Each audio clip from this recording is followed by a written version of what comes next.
Hello everyone, my name is Amir Rajam. I am BPCTRE 2.0 selected teacher. पिछले कई क्लासों से हम NCERT EVS के जो भी मेन पॉइंट्स है, NCERT हाइलाइट्स जो भी है वो हम कवर कर रहे हैं। खास करके जो सीटेट पेपर 1 का जो एग्ज़ाम होने वाला है 14 दिसंबर में, उसके में EVS का जो 30 मार्क्स आता है, उन 15 नंबर कंटेंट और 15 नंबर पेडागोगी। 15 नंबर कंटेंट जो भी NCERT की बुक है, यानी क्लास 3 से क्लास 5 तक, वहाँ से क्वेश्चन आता है। तो वही हम NCERT के जितने मेन पॉइंट है आज पिछले कई क्लासों से कवर करते आ रहे हैं। Gandhi friends Mahadev Bhai son Narayan stayed with Gandhi ji with he was young. जब गांधी जी यंग थे तो उसके फ्रेंड कौन थे? गांधी जी के फ्रेंड का नाम था महादेव भाई। उसके जो बेटे थे महादेव का, वो नारायण जो थे, वो गांधी जी के साथ जब वो खड़े थे, जवान थे, तो उसके साथ खड़े थे।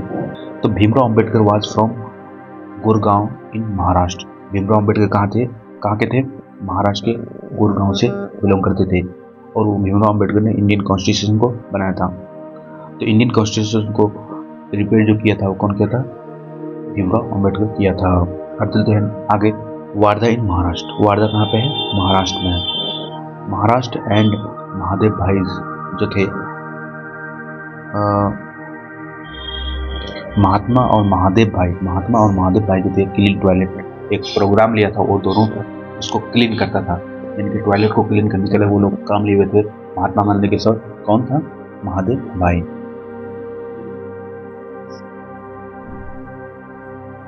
नागपंडा and Afsana Mansoori basketball team are in Mumbai. जो मुंबई में कौन से बास्केट टीम थे? नागपंडा थे, अफसाना मंसूरी थी। ये सब क्या थे? बास्केटबॉल के टीम थे, जो कहाँ थे? मुंबई में थे। विक्टोरिया टर्मिनल स्टेशन कहाँ है? मुंबई में है। विक्टोरिया टर्मिनस स्टेशन कहाँ पे है? मुंबई में है। Solapur is in Mumbai. सोलापुर भी कहाँ है? मुंबई। ये सब जितना भी पॉइंट है सभी NCERT का पॉइंट है। आप किसी भी पॉइंट को हल्के में मत लीजिएगा। ये कोई भी पॉइंट जो है डायरेक्ट पूछ सकता है। जब आप ये चीज़ आपको रियलाइज जब होगी जब आप प्रीवियस क्वेश्चन को अटेम्प्ट करेंगे। Bachchu Khan playground is in Mumbai. तो बच्चू खान प्लेग्राउंड कहाँ है? मुंबई में है। Name after a coach Mustafa Khan. तो बच्चू खान जो प्लेग्राउंड है, इसका जो नाम जो होता है किसके नाम पर पड़ा था? मुस्तफ़ा खान जो एक कोच थे उसी के नाम से मुंबई में बच्चू खान प्लेइंग ग्राउंड का नाम पड़ा था। अब आगे जो इम्पोर्टेंट टॉपिक है वो है a seed tales a farmer story, यानी कि एक सीड जो है एक फार्मर की कहानी को बताता है। Vangaon is in Gujarat. वनगांव कहाँ है? गुजरात में है। In old time good seeds were stored in dried gourd coated with mud. यानी कि पुराने समय में जो बीज थे वो कहाँ स्टोर किया जाता था? सूखा करके उसको स्टोर किया गया। जैसे गोर्ड, लौकी जो होते हैं उसको एक मड के उस कोटेड करके, यानी कि मड से चारों तरफ ढक करके उसको ड्राइड करके उसको प्रिजर्व किया जा सकता था। Neem leaf protect seeds from insects. तो नीम के लीव्स होते हैं हमें क्या करते हैं? इंसेक्ट से प्रोटेक्ट करते हैं। Undhiya is a kind of dish sabzi prepare by keeping the pot upside down between hot coals. तो उंधिया एक तरह का क्या है? एक तरह का डिश है, यानी कि सब्जी है, जो क्या करते हैं? बर्तन के अंदर अपसाइड डाउन हॉट कोल्स के अंदर बनाया जाता है, यानी कि बर्तन से ढक करके उसे बहुत ही कोयले से हीट करके उंधिया डिश बनाया जाता है। Undhiya means upside down in Gujarat. तो उंधिया का मतलब जो है गुजरात में क्या है? अपसाइड डाउन है। क्या है? अपसाइड डाउन है।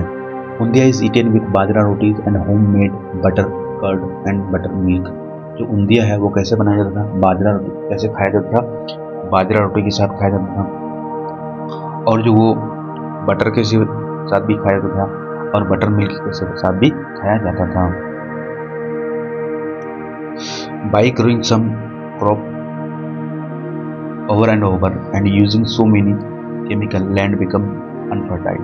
तो क्वेश्चन आता है कि कोई भी ज़मीन जो होती है बंजर कैसे होता है, यानी कि अनउपजाऊ कैसे होता है। जब हम उस ज़मीन में बहुत लंबे समय तक क्या करेंगे, खेती करेंगे, crop over and over using so many chemical, और उसमें बहुत सारे केमिकल्स का इस्तेमाल करेंगे, तो वो ज़मीन क्या हो जाता है, अनफर्टाइल होता है, यानी कि उसमें कोई चीज़ ग्रो अच्छे से ग्रो नहीं कर पाता है। अब है क्रोटन प्लांट, इंपॉर्टेंट पॉइंट है। Croton plant gives signal when the soil becomes dry. बहुत ही इंपॉर्टेंट पॉइंट है कि जब सॉइल ड्राई होता है, यानी कि सूखापन आता है सॉइल के अंदर, तो वो हमें सिग्नल कहाँ से मिलता है, तो ये एक प्लांट है क्रोटन प्लांट। इसके ज़रिए हमको सिग्नल मिलता है कि ये सॉइल जो है ड्राई हो चुका है। अब बताए earthworm soften and fertile the soil. Earthworm जो होते हैं, केंचुआ जो होते हैं, क्या कहते हैं, सॉइल को क्या कहते हैं, फर्टाइल कराता है, इनके उसको उपजाऊ बनाता है और नरम कर देता है।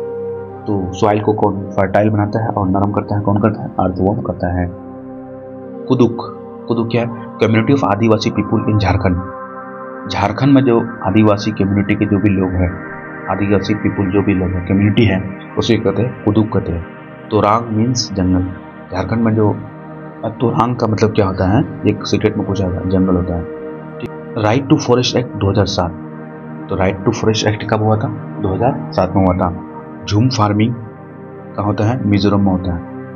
भारत के जो नॉर्थ ईस्ट डायरेक्शन में है, वहाँ पे जितने भी स्टेट्स है, जितने भी क्षेत्र हैं, तो वहाँ पे झूम कल्टीवेशन होता है। तो पार्टिकुलरली आपको जहन में ज़रूर रखिएगा, मिजोरम ऐसा एक स्टेट है जहाँ पे झूम फार्मिंग होती है। चिरियो डांस इन मिजोरम, और चिरियो डांस भी क्या होता है, क्वेश्चन पूछता है कि चिरियो डांस क्या होता है, चिरियो डांस भी मिजोरम में होता है। ग्रेगर मेंडल ऑस्ट्रेलिया इन 1822। तो ग्रेगर मेंडल जो क्या कहते हैं, फादर ऑफ जेनेटिक्स कहते हैं, फादर ऑफ जेनेटिक्स होते हैं, जो ग्रेगर मेंडल है वो कहाँ के रहने वाले थे, ऑस्ट्रेलिया के थे, ऑस्ट्रेलिया नहीं ऑस्ट्रिया के थे। उनका जन्म कहाँ हुआ था, 1822 में हुआ था। Puran poli eaten with spicy kadhi dish. Puran poli जो होते हैं इसके साथ खाया जाता है, स्पाइसी कार्डी डिश के साथ खाया जाता है। Sweet rotis made from jaggery and gram. तो पूरन पोली एक तरह की मीठी रोटी है जो गुड़ और ग्राम के साथ बनाया जाता है।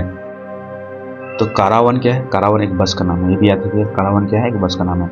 Rats have poor eyesights but have excellent sense of smell, touch and taste. Very important point है। चूहे के जो पास होते हैं उसके आई साइट जो होते हैं बहुत ही पुअर होते हैं, यानी कि उनके देखने की जो सलाहियत होती है, कैपेबिलिटी होती है, बहुत ही कम होता है।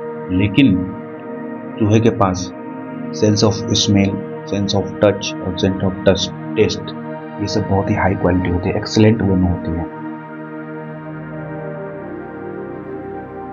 In Nagpur they put sugar in dal. तो नागपुर में जो होते हैं क्या करते हैं, दाल में क्या करते हैं, शुगर डालते हैं। तो कहाँ के लोग दाल में शुगर डालते हैं, नागपुर के। In dance hand and face activity are called mudras bhavas. बहुत ही इंपॉर्टेंट पॉइंट है।